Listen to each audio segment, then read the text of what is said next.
मैं बार बार, मेरे लिए ये चिंता का विषय है। मैंने प्रधानमंत्री जी को भी परसों इसी विषय में उनको मैंने पत्र लिखा है और उसमें ही मैंने इस बात का जिक्र किया कि अगर लोजपा का कोटा कहा जाएगा, लोजपा का कोटा मतलब मेरे पिताजी हमारे नेता आदरणीय रामविलास पासवान जी के निधन के बाद जो सीट खाली हुई है उस सीट पर आपने इनको जिम्मेदारी दी है। अगर लोजपा का कोटा कहा जाएगा तो वो कानूनी या तकनीकी तौर पर वो ठीक नहीं है। क्यों? क्योंकि इन लोगों को लोक जनशक्ति पार्टी की राष्ट्रीय कार्यकारिणी द्वारा पहले ही निष्कासित किया जा चुका है। तो जो लोग ऑलरेडी पार्टी से निष्कासित हो चुके हैं वो लोक जनशक्ति पार्टी के सदस्य आज की तारीख में लोकसभा में नहीं है। वो जनता दल यू के हो सकते हैं, भारतीय जनता पार्टी के हो सकते हैं या निर्दलीय हो सकते हैं। और ये पूरी तरीके से अधिकार क्षेत्र आदरणीय प्रधानमंत्री नरेंद्र मोदी जी का है कि वो किसको मंत्री बनाना चाहे, नहीं बनाना चाहे। पर अगर कोटा कहा जाएगा, और इसके लिए हम लोगों ने कल ही एक पेटिशन हम लोगों ने दिल्ली हाई कोर्ट में हम लोगों ने फाइल किया है, जिसमें हम लोगों ने माननीय अध्यक्ष लोकसभा ओम बिरला जी, उन्होंने जो फैसला दिया था नेता सदन, जिस तरीके से इनको चुना गया था पशुपति कुमार पारस जी को, उसके खिलाफ वहाँ पर भी रिव्यू पिटीशन अभी भी डला हुआ है अध्यक्ष जी के पास भी। अध्यक्ष जी से जब पिछली मेरी मुलाकात हुई थी तो उन्होंने कहा था कि वो इस पर दोबारा से विचार करेंगे। तो जब वहाँ पर भी विचार चल रहा है, पर ऐसे में अगर उन्हें लोकसभा में लोक जनशक्ति पार्टी के नेता के तौर पर कहा जाएगा, लोक जनशक्ति पार्टी के मंत्री के तौर पर कहा जाएगा, तो इसके खिलाफ भी हम लोग कानूनी कार्रवाई करेंगे। बीजेपी से आपका एक तरफा प्यार रहा है, बीजेपी के लोग आपको मंत्री नहीं बना के दूसरे लोगों को बना दिया, तो इस पर क्या कहना चाहिए? भाई इस पर क्या कहना है मुझे, जब मेरे अपनों ने ही धोखा दे दिया। आपको लगता है आज की तारीख में मेरी हैसियत है कि मैं किसी दूसरे पे उंगली उठाऊं? क्या लगता है हनुमान ने राम को धोखा दिया? हनुमान ने राम को नहीं दिया, हनुमान ने तो अपनी भूमिका पूरी निभाई। अब राम ने क्या किया या क्या करेंगे या क्या होगा, ये आने वाला समय बताएगा। भाई सब भविष्य के घर में। मैंने तो बोला आज की तारीख में मेरी वो हैसियत ही नहीं है कि मैं किसी के ऊपर उंगली उठाऊं या किसी से प्रश्न पूछूं। जब मेरे अपनों ने ही, मेरा भाई खुद, मेरे चाचा, जब उन्होंने ही मुझे धोखा दे दिया तो मैं कैसे पूछूं कि भाई आप मेरे साथ नहीं है या आपने मेरे साथ धोखा क्यों किया? वो हैसियत नहीं मेरी। आप लगातार कह रहे हैं कि ये सरकार 5 साल नहीं चलेगी, आप लगातार धोखा दिए थे आपको? मटिहानी के हमारे विधायक राजकुमार जी, जी। देखिए, जो व्यक्तिगत महत्वाकांक्षाएं अगर कुछ लोगों की होती हैं, आज की तारीख में अगर मेरे चाचा जी पार्टी छोड़कर और परिवार तोड़कर अलग हुए, अब तो स्पष्ट है, अब तो मुझे नहीं लगता कि किसी को कोई कन्फ्यूजन होगा कि क्यों वो गए, क्योंकि गोल पोस्ट बहुत चेंज हुए थे। पहले कहा गया था कि ये पार्टी का गुट अलग हो रहा है। क्यों? क्योंकि चिराग पासवान सबकी सहमति से काम नहीं करते, चिराग पासवान एरोगेंट है, ये कहा गया था, इसलिए हम लोग अलग हो रहे हैं। उसके बाद कहा गया था कि नहीं भाई, कारण ये है कि इन्होंने चुनाव लड़ने का फैसला अकेले ले लिया, जबकि सारे सांसद हम लोग चाहते थे कि हम लोग गठबंधन में चुनाव लड़ें। ये दूसरी भूमिका बांधी गई। तीसरा गोल पोस्ट चेंज किया गया कि भाई पहले चिराग पासवान से पूछो कि मुझे प्रदेश अध्यक्ष पद से क्यों हटाया, जबकि मैंने नहीं, हमारे नेता उस वक्त आदरणीय रामविलास पासवान जी तत्कालीन लोक जनशक्ति पार्टी के राष्ट्रीय अध्यक्ष थे, उन्होंने इनको हटाने का काम किया। तो बार बार इन्होंने गोल पोस्ट चेंज किया। पर आज ये बात स्पष्ट हो गई कि भैया आप वहाँ पर गए थे मंत्री बनने, और आपका मंत्री, और इनका तो एक बयान भी आया था कि भाई जब मैं मंत्री बन जाऊंगा तो मैं अध्यक्ष पद छोड़ दूंगा। तो ये तो स्पष्ट है कि मंत्री बनने के अलावा आपकी और कोई महत्वाकांक्षा नहीं थी। उसी महत्वाकांक्षा के तहत हमारे मटिहानी के विधायक भी गए थे कि भैया क्या पता वहाँ पर हमें भी जाकर मंत्री बना दिया जाए। एक निर्दलीय विधायक को बना दिया, दूसरों को बना दिया, तो हो सकता है कि शायद हमको भी मंत्री बना दिया जाए। पर अब जब असंतोष वहाँ पर ज़्यादा बढ़ेगा तो तमाम इन लोगों की वापसी होगी। पर वही है कि जो भी छोड़ के जा रहे हैं अपनी व्यक्तिगत महत्वाकांक्षाओं के लिए, आज अगर कोई हमारे नेता आदरणीय रामविलास पासवान जी के विचारों के साथ है तो वो लोक जनशक्ति पार्टी में मौजूद आज के हमारे तमाम पदाधिकारी और कार्यकर्ता साथी। मेरा एक सवाल है कि आप लगातार बोल रहे हैं कि ये सरकार लगे हुए 2 पोस्टर, एक तरफ आपको नेता बता रहे हैं, एक तरफ पशुपति पारस को बता रहे हैं। असली लोजपा हम जानना चाहते हैं कौन? भाई ये शहर में ही नहीं लगे हैं पोस्टर, प्रदेश भर में लगे हुए हैं। आप कहीं पे भी चले जाएं, हाँ संख्या कम ज़्यादा होगी। कुछ लोगों के जो कुछ समर्थक हैं, जो मुट्ठी भर लोग जो गए उनके साथ जो मुट्ठी भर समर्थक हैं, उन्होंने अपने पोस्टर लगाए हैं। पर आपका सही सवाल है, पोस्टर से जवाब नहीं मिलेगा। ये जवाब सही कॉन्स्टिट्यूशनल अथॉरिटी के पास से ही मिलेगा, और वो कॉन्स्टिट्यूशनल इंस्टीट्यूशन है ये चुनाव आयोग। आप चीफ इलेक्शन कमीशन के पास जाइए ना, आप वहाँ पर आप अपनी अर्जी देके, पिटीशन देकर, आरटीआई के माध्यम से, किसी भी माध्यम से आप ये जानकारी निकलवा लीजिए कि भैया आज की तारीख में लोक जनशक्ति पार्टी का राष्ट्रीय अध्यक्ष कौन है। डिसाइड तो वहीं से होगा ना, कोई एक अथॉरिटी हो कि चुनाव आयोग से के अलावा और कौन सी अथॉरिटी है। तो ये अथॉरिटी ही डिसाइड करेगी ना, क्योंकि भाई मेरी पार्टी का कॉन्स्टिट्यूशन मेरे नाम से उनके पास समिट है। 5 नवंबर 2020 को मेरा चुनाव हुआ, 9 नवंबर 2020 को इसकी जानकारी चुनाव आयोग को दे दी गई, वो उनके पास रजिस्टर्ड है। आज की तारीख में जो पिछला जो चुनाव हुआ था विधानसभा का, उसमें जो खर्चे का ब्यौरा था, आज की तारीख में भी उसके नोटिसेज, उसके जवाब, उसकी कार्रवाई मुझसे ही होती है। मैं ही उसके सवालों के जवाब मैं देता हूँ चुनाव आयोग को। तो ये सवाल जब आप चुनाव आयोग से लेंगे तो आपको जवाब मिल जाएगा कि चिराग पासवान ही लोक जनशक्ति पार्टी के राष्ट्रीय अध्यक्ष हैं। शिक्षक अभ्यर्थियों पे लाठीचार्ज हुआ था।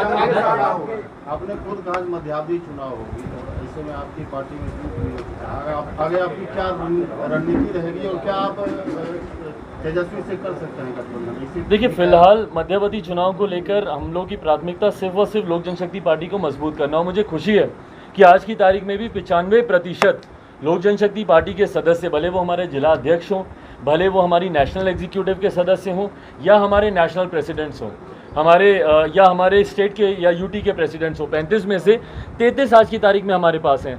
75 की जो हमारी मिनिमम बॉडी होती है राष्ट्रीय कार्यकारिणी की, उसमें से 66 लोगों के एफिडेविट्स मेरे साथ हैं, क्योंकि मुझे इस बात का विश्वास था कि आज नहीं तो कल शायद कानूनी लड़ाई लड़नी पड़ेगी। उनके एफिडेविट्स मेरे पास हैं। तो 95% पार्टी आज की तारीख में मेरे साथ है। और आने वाले क्रम में हम लोग संगठन को किस तरीके से मजबूत करें, हमारे प्रदेश अध्यक्ष राजू तिवारी जी यहाँ पर मौजूद हैं, संजय पासवान जी जो प्रधान महासचिव हैं, संजय सिंह जी जिनको संगठन की जिम्मेदारी दी है, उल्लास पांडे जी जिनको कल ही पार्लियामेंट्री बोर्ड के अध्यक्ष की जिम्मेदारी इनको मिली है, संजय रविदास जी हैं, उनको जिम्मेदारी मिली है सदस्यता अभियान की। यहाँ पर राम विनोद जी हैं, पूर्व हमारे विधायक हैं। यहाँ पर कैफी जी हैं जो पार्टी के पहले प्रधान महासचिव थे, अब राष्ट्रीय महासचिव हैं। तो तमाम इंदिरा जी हैं जो पार्टी में मजबूती से जुड़ी हैं, अजय कुशवाहा जी हम लोग के साथ हैं, जितने भी पार्टी के सदस्य हैं, सुरेंद्र विवेक जी हैं जो चुनाव हम लोग का लड़े थे मजबूती से। तो जितने भी हम लोग के साथी हैं, मुझे खुशी है कि वो मजबूती से आज भी लोक जनशक्ति पार्टी के साथ हैं और पार्टी को मजबूत करने का काम कर रहे हैं। और कहीं ना कहीं जो जन समर्थन हम लोग को मिल रहा है, मैं बार बार दोहराता हूँ कि मुझे टोकिएगा अगर मैं कोई भारी भरकम शब्दों का इस्तेमाल करूँ जब मैं बोलता हूँ कि अनप्रेसिडेंटेड, अभूतपूर्व जन समर्थन मिल रहा है या जन सैलाब आ रहा है। अगर मैं ज़्यादा भारी शब्दों का इस्तेमाल करूँ मुझे ज़रूर टोकिएगा, बट मेरी भी एक अपना अनुभव रहा है। बिहारी फर्स्ट यात्रा पर इससे पहले मैं निकला था, पिताजी के साथ बिहार बचाओ यात्रा पर मैं निकला था। पर तब से लेकर अभी तक जो मैंने अनुभव किया है, लोगों का जिस तरीके से रुझान हम लोग की तरफ, पार्टी की तरफ आए, ये मेरा विश्वास दिलाता है कि आने वाले समय में लोक जनशक्ति पार्टी इलेक्टोरली भी, क्योंकि कहीं ना कहीं जब आप इलेक्टोरल पॉलिटिक्स में होते हैं तो संख्या बल आका जाता है। मैं बोलूँगा 6% वोट है तो लोग बोलते हैं हाँ ठीक है, कोई बड़ी बात नहीं, पर 6% भी बड़ी बात होती है। जब हम लोग को 2 से 3% की पार्टी कहा जाता है, आज हम लोग 6% वोट तब पाए हैं जब 100 सीटों पर हम लोगों ने चुनाव ही नहीं लड़ा। 100+ सीटों पर अगर हम लोग चुनाव लड़ जाते तो ये मत प्रतिशत 12 से 15% का होता, और आज 15% वाले बिहार में मुख्यमंत्री बने हुए हैं।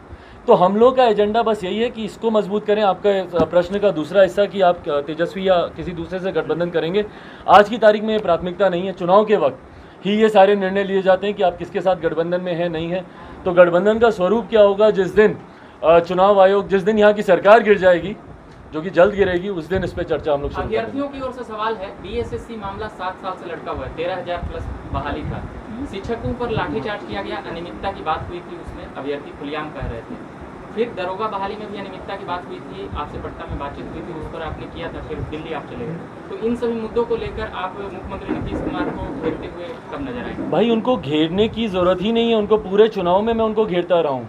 बट जो व्यक्ति कान में रुई डालकर बैठे हों, उनको आप घेर के क्या कर लेंगे? उनको बदलने की ज़रूरत है। मौजूदा जो मुख्यमंत्री ये बयान दे दे कि बिहार में रोजगार लग ही नहीं सकता, क्यों? वाटर बॉडीज़ के चक्कर में।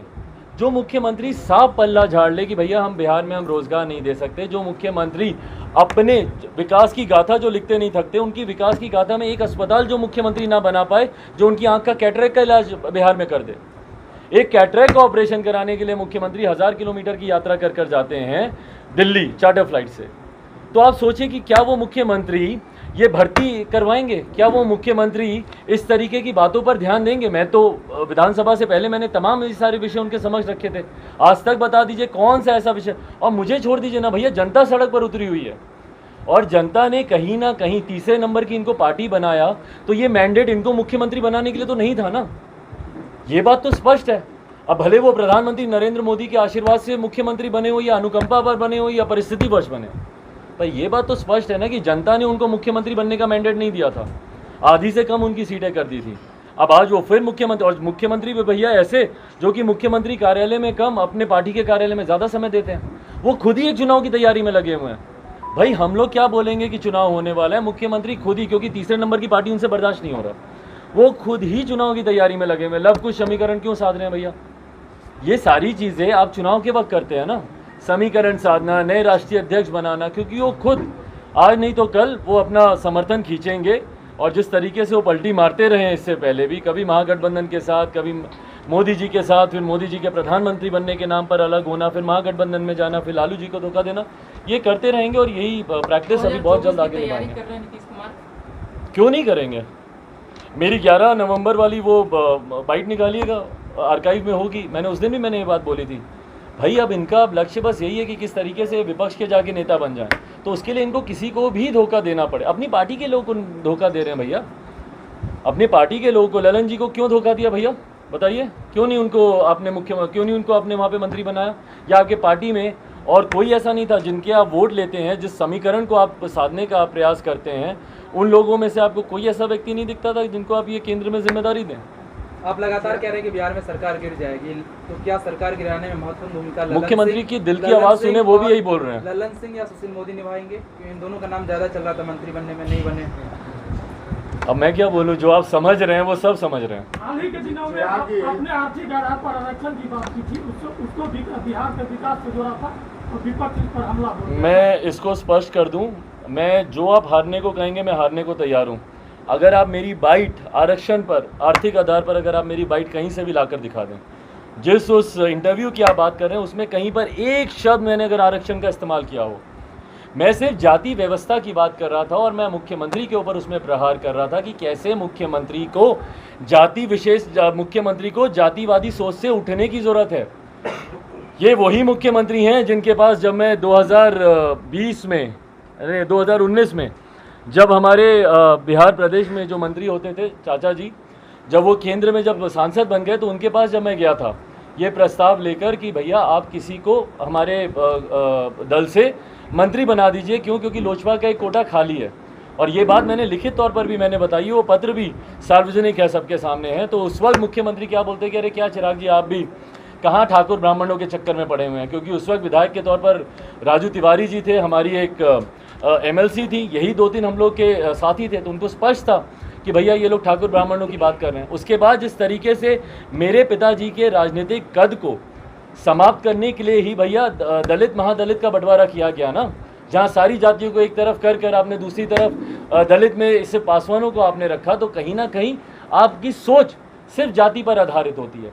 और यही बात मैं कह रहा था कि मुख्यमंत्री को जाति से उठकर सोचने की ज़रूरत है। और जहाँ तक रही बात भ्रम की कि अगर विपक्ष के, और मुझे नहीं पता कि विपक्ष में किसको इस बात की चिंता, मैंने सुना नहीं, बट बहरहाल उनको मेरे पार्लियामेंट का वो बयान भी सुनवाइएगा जहां पार्लियामेंट में खुद खड़े होकर मैंने इस बात को कहा था कि आरक्षण को 9वीं सूची में डालने की ज़रूरत है, 9th शेड्यूल में डालने की ज़रूरत है, ताकि आरक्षण को लेकर वंस एंड फॉर ऑल ये बहस ही खत्म हो जाए ना भैया। जो बार बार ये बहस आती है कि आरक्षण की समीक्षा होगी, आरक्षण समाप्त कर दिया जाएगा, ये सारी बातें आप एक ही बार आप उसको क्लियर कर दीजिए। तो आज की तारीख में लोक जनशक्ति पार्टी, मैं अपनी बातों को इस वक्त रख रहा था कि जात ना पात करे सबकी बात। मेरे लिए भैया गरीबी भी एक बहुत बड़ी जाति है जिसमें हर जात पात धर्म मजहब के लोग हैं।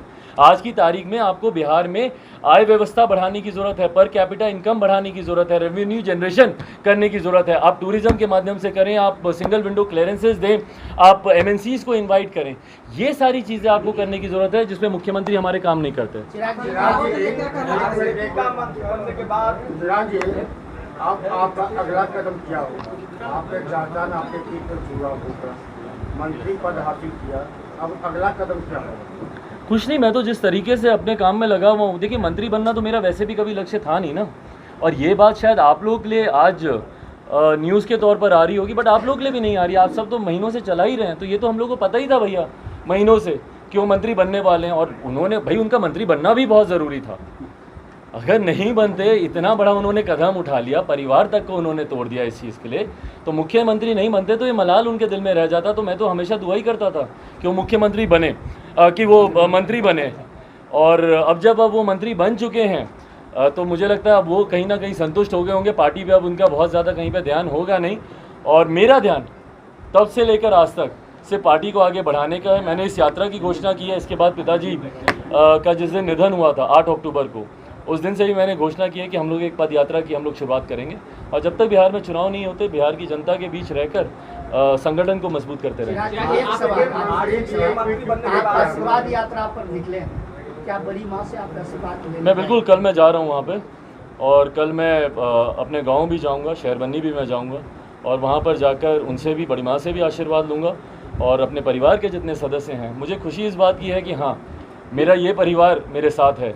जब एकदम अपने करीबियों ने आपको धोखा दिया, पर कई ऐसे और परिवार के लोग हैं मेरे, जो आज की तारीख में मेरे परिवार के कुछ नाराज़ लोग भी थे, मेरी सिस्टर और जीजा जी। मुझे खुशी है कि वो सब भी आज की तारीख में इस कठिन घड़ी में मेरे साथ खड़े हैं। चिराग जी, आप सभी लोग दिल्ली चले जाते हैं, विधायक हो, सांसद हो बिहार के, मुख्यमंत्री तो जाहिर है आंख दिखाने के लिए और जो भी चीज़ है, लालू जी भी आंख दिखाने ही गए थे। सही बोल रहे हैं आप, सही बोल रहे हैं आप, आंख दिखाने गए थे, दिखा नहीं पाए। पर मेरा कहने का मतलब ये हुआ कि जो भी चिराग जी, इस सवाल को सुन लिया जाए। हाँ बोल दीजिए। मतलब सभी लोग दिल्ली चले जाते हैं, चाहे वो आप हो, तेजस्वी हो, लालू जी हो, मांझी जी हो, जितने मंत्री, मुख्यमंत्री, विधायक, सांसद, और इसी बिहार की जनता की वोट से वहाँ बनते हैं, फिर दिल्ली में चले जाते हैं अपना सुख सुविधा के लिए जो भी लोग। तो इस पर क्या करना चाहेंगे? देखिए, मैं बाकियों के बारे में तो नहीं कह सकता। मैं अपनी बात ज़रूर बोलूँगा कि मैं आपके इस आरोप को कबूल करता हूँ कि पिछले साल एक ऐसा गया, साल भर का समय, जब मेरी मौजूदगी, देखिए आप सांसद हैं तो दिल्ली तो आपको जाना ही पड़ेगा, पार्लियामेंट खुलता है, कई तरीके के मंत्रालयों से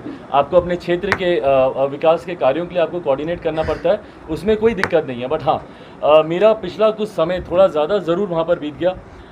उसका कारण, मेरे पिताजी एक लंबे समय से बीमार चल रहे थे, और मैं आज ईमानदारी से बोलूं, मैं अपने आप को उम्र भर कभी माफ़ नहीं करता। और मैंने एक पत्र भी उस वक्त, मैंने एक सार्वजनिक पत्र अपने पार्टी के कार्यकर्ताओं को लिखा था, और उस वक्त पापा की तबीयत ज़्यादा ख़राब थी पर वो जीवित थे, और उस वक्त मैंने इस बात को लिखा था कि अगर आज मैं इस परिस्थिति में इनको छोड़कर मैं आया तो शायद कल को मैं अपने आप को कभी माफ़ नहीं कर पाऊँगा। तो मुझे कम से कम इस बात की संतुष्टि है कि पापा के उन आखिरी दिनों में, आखिरी घड़ियों में मैं उनके साथ रहा। उसके बाद आपने मेरा समर्पण पूरा बिहार के लिए देखा भाई।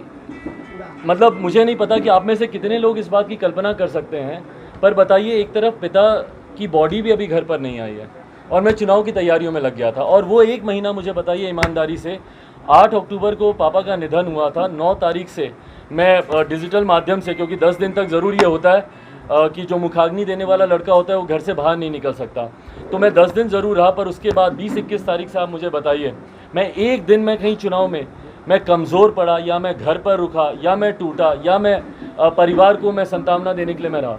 हाँ, उसके बाद मेरी मम्मी के साथ रहना बहुत ज़रूरी था, मेरे परिवार के लोगों के साथ रहना बहुत ज़रूरी था। भाई सबसे ज़्यादा उन लोगों ने खोया है। My mother was married to my father for the past 43 years. तो मेरे लिए भाई, मैं उनकी दुख, उनकी वेदना को मैं समझ ही नहीं सकता। पर मैंने पूरा एक महीना उनके साथ नहीं बिताया था पापा के निधन के बाद, उनके साथ, अपनी सिस्टर के साथ। और उसके बाद जब मुझे वापस धन्यवाद यात्रा, ये यात्रा इससे पहले धन्यवाद यात्रा के नाम पर हम लोग मार्च में शुरू करने वाले थे, उस वक्त वापस से कोरोना हुआ और 6 हफ्ते मुझे टाइफाइड हो गया था मैं उसमें। बट बहरहाल ये मैंने अपना पक्ष मैंने रखा। पर आने वाले समय में मुझे लगता है इतिहास अपने आप चुनेगा कि कौन सही में माटी का पुत्र है, कौन यहाँ पे रहकर यहाँ के लोगों के लिए काम कर रहा है, कौन सही में यहाँ पर संघर्ष कर रहा है। और मैं बार बार दोहराता हूँ भैया, संघर्ष का रास्ता मैंने खुद चुना है। मुझे कंफर्टेबल ही पॉलिटिक्स करनी होती है, दिल्ली में ही रहना होता तो मैं आज मंत्री होता दिल्ली में। मुझे बस इतना करना था कि 15 जो सीटें दे रहे थे मुझे उस पर हामी भरनी थी, नीतीश कुमार जी के सामने नतमस्तक होना था चाचा की तरह, अपना Bihar first, Bihari first agenda एक तरफ रखना था, 7 निश्चय की वाहवाही करनी थी और बोलना था कि यही मुख्यमंत्री हैं जिनके रहते हुए भ्रष्टाचार नहीं हो सकता, जिनके रहते हुए अपराध नहीं हो सकता। ये सारी बातें करनी थी। 2 मंत्री मेरे बिहार में होते और मैं केंद्र में मंत्री होता और मुझे कोई तकलीफ नहीं होती। पर ये संघर्ष का रास्ता मैंने खुद ही चुना है, और अब जब चुना है तो इसीलिए चुन पाया हूँ क्योंकि संघर्ष करने के लिए तैयार हूँ। बिहार में कुछ अंगूठे छाप नेताओं से निजात कब पाएगा? हाँ, बिहार में कुछ अंगूठे छाप नेताओं से अरे भैया अब हम कैसे बताएं उसको, जनता जिसको चुने सराखों पर। युवा नेता है, पूरा हो चुका है, युवाओं को आपसे उम्मीद है, इसमें से क्या कहना चाहेंगे? नहीं देखिए, मैं हूँ ही युवाओं के लिए। मेरी आज की तारीख में मैं बोलता हूँ इस बात को, मेरे लिए सबसे बड़ी चिंता का विषय है क्योंकि मैंने देखा है युवाओं को दूसरे प्रदेश में लाठियाँ खाते हुए। मुझे इस बात की चिंता होती है कि भाई सिर्फ बिहार का ही लड़का दूसरे प्रदेश क्यों जाता है शिक्षा के लिए, रोजगार के लिए। आप दिल्ली देख लीजिए, गुरुग्राम देख लीजिए, बम्बई देख लीजिए, बैंगलोर देख लीजिए, IT जॉब। मुझे फ्लाइट में जब ये लड़के लड़कियां मिलती हैं तो बोलते हैं कि भैया इतना तो हम वहाँ पे कमाते नहीं है जितना छठ, दिवाली, घर पे शादी, माँ बाप की तबीयत खराब, आने जाने में हम लोग खर्च कर लेते हैं। और मेरे लिए आज की भी तारीख में कोटा में क्यों जाते हैं मेरे बच्चे पढ़ने, क्यों पटना में हम लोग एजुकेशनल हब नहीं बना सकते। और ये मान कर चलिए आज जो हमारी ताकत है, हम लोग जो बोलते हैं कि भैया बिहार एक युवा प्रदेश है, वो दिन दूर नहीं है जब बिहार एक बुजुर्ग प्रदेश बनकर रह जाएगा। मुझे एक सक्षम परिवार बिहार का बता दीजिए जिसके पास पहला मौका मिलता है तो वो अपने बेटे या बेटी को बिहार से बाहर भेजता है शिक्षा के लिए, और बाहर जाके वो पढ़ाई करते हैं, वहीं पर रोज़गार करते हैं, वहीं पर घर खरीदते हैं, वहीं पर शादी करते हैं, बच्चे पैदा करते हैं, और उसके बाद पूरी ज़िंदगी वहीं पर बिताते हैं। और माँ बाप से मिलने आते हैं बुढ़ापे में, जब उनकी तबीयत खराब होती है तो गांव आते हैं, वो भी अगर समय पर पहुंच पाए। तो जब सारे युवाओं का पलायन ही हो जाएगा यहाँ से, तो उसके बाद यहाँ पे बचेगा क्या? और ये सारी व्यवस्था, तभी मैं बार बार बोलता हूँ कि हम लोग जो जातिगत समीकरण पे हमारे मुख्यमंत्री उलझे रहते हैं, दलित महादलित करो, पिछड़ा अति पिछड़ा करो, लव कुछ समीकरण को साधो, इतनी मेहनत अगर वो हमारे यहाँ अस्पताल बनाने में, शैक्षिक संस्थान खोलने में, यहाँ पर क्या कहते हैं अच्छे IT सेक्टर्स खोलने में, MNCs को इनवाइट करने में, टूरिज्म को बढ़ावा दीजिए ना। हमारा प्रदेश इससे खूबसूरत और कौन सी धरती होगी जहाँ पे अनंत संभावनाएं हैं टूरिज्म को लेकर। आज जब मैं यहाँ पर मौजूद हूँ, राष्ट्रकवि रामधारी सिंह दिनकर जी के यहाँ, भाई कितनी ऐसी चीज़ें हैं जिसको आप राष्ट्रीय स्तर पर आप उसको विकसित कर सकते हैं।